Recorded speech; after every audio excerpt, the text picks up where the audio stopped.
saudara-saudari yang terkasih di dalam Tuhan Yesus Kristus, selamat berjumpa kembali di dalam renungan pagi hari ini. Sebelum kita membaca dan merenungkan firman Tuhan, marilah kita bersama-sama mempersiapkan hati dan pikiran kita dan memohon tuntunan Roh Kudus. Mari kita berdoa. Ya Bapa di dalam kerajaan sorga, kami datang bersyukur kepadamu. Terima kasih untuk hari baru ini.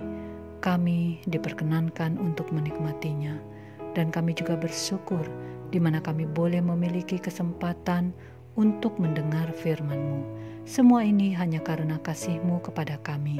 Biarlah apa yang kami terima ini tidak berlalu sia-sia. Mampukan kami untuk memahaminya. Biarlah firman-Mu tertanam dalam hati dan ingatan kami, dan kami bisa memperkatakannya, bahkan menjadi pelaku firman di tengah-tengah kehidupan kami. Kami dipakai menjadi saksi kemuliaan-Mu. Terima kasih Bapa. Inilah doa kami kepadamu. Di dalam nama Yesus kami berdoa. Amin. Saudara-saudari yang dikasihi Tuhan, renungan firman Tuhan pada pagi hari ini terambil dari Matius 10 ayat 32 sampai 33. Saya akan membacakannya untuk kita. Setiap orang yang mengakui aku di depan manusia, aku juga akan mengakuinya di depan Bapa-Ku yang di sorga. Tetapi barang siapa menyangkal aku di depan manusia, aku juga akan menyangkalnya di depan Bapa-Ku yang di sorga.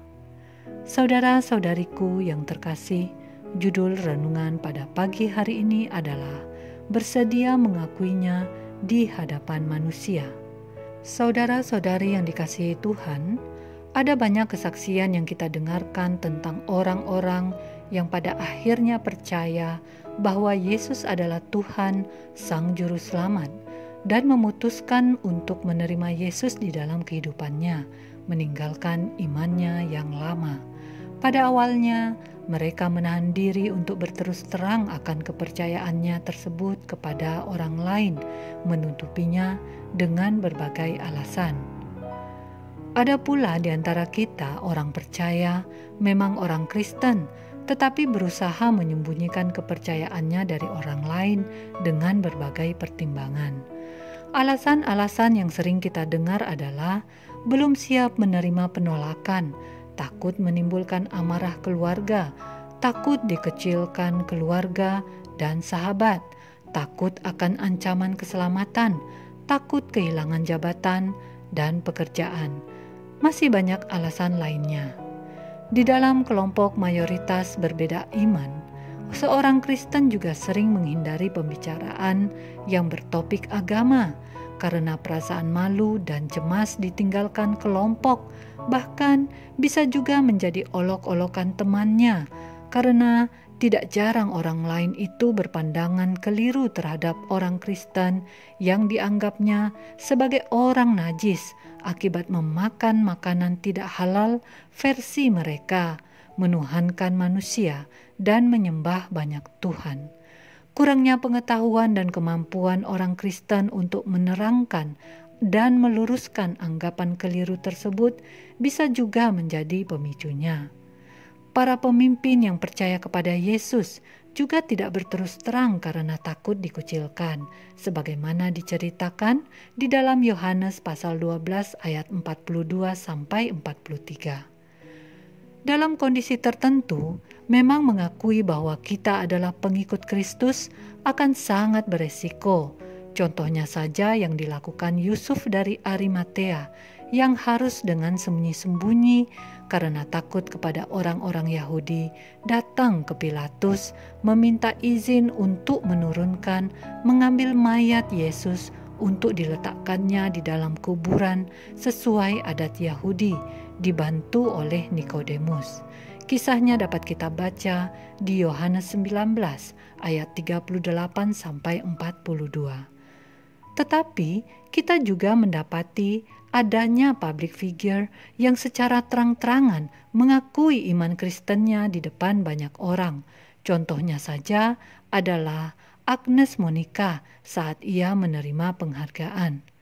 Saudara-saudari yang dikasihi Tuhan, sikap kita di hadapan orang lain seperti menyangkal Yesus tetapi mengakuinya, atau tidak menyangkal Yesus tetapi tidak mengakuinya, adalah sikap yang tidak memenuhi standar pengajaran Yesus.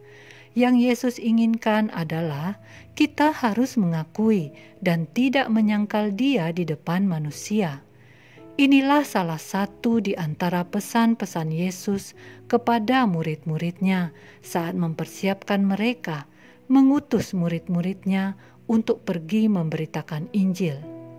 Pesan ini juga diperuntukkan bagi orang yang akan mendengarkan pemberitaan Injil nantinya.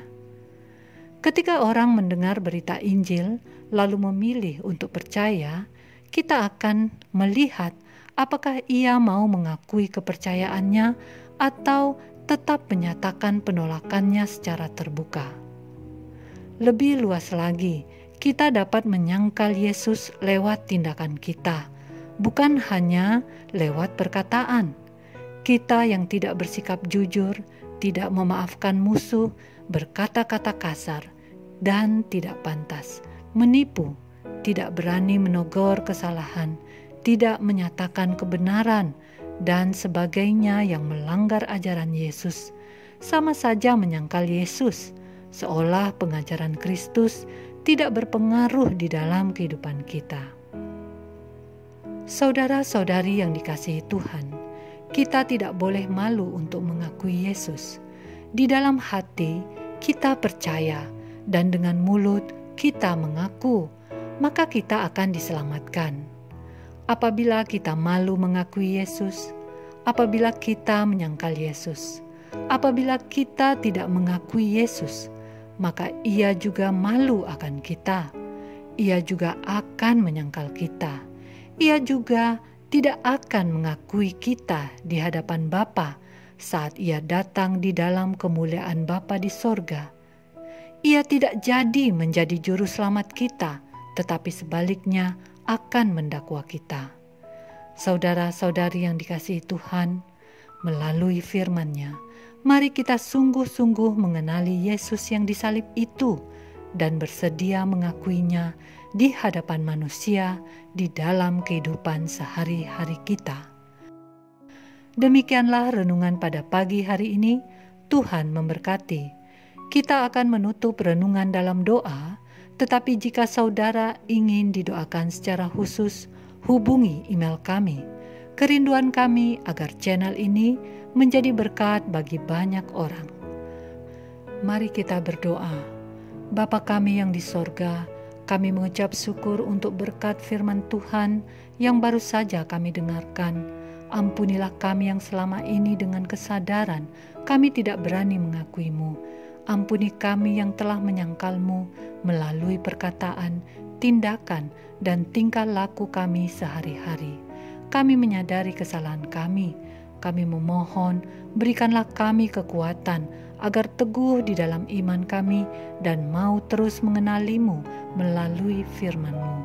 Sehingga kami juga mampu menyampaikan pemberitaan firman-Mu kepada orang-orang yang belum percaya, kepada orang-orang yang belum mengenal-Mu. Bapa, sebentar lagi kami akan melanjutkan aktivitas kami. Berkatilah kehidupan kami dan jadikanlah kami berkat juga bagi sesama kami. Terima kasih Bapa, dengarlah permohonan kami. Di dalam nama Tuhan Yesus Kristus kami berdoa dan senantiasa bersyukur. Amin. Saudara-saudari, mulailah harimu. Kiranya kasih dan anugerah Tuhan senantiasa melimpah di dalam kehidupanmu. Muliakanlah Tuhan di dalam setiap aktivitasmu dan jadilah saksi hidup bagi firman-Nya. Roh Kudus menyertai kita semua. Sampai berjumpa kembali di renungan berikutnya. Tuhan Yesus memberkati.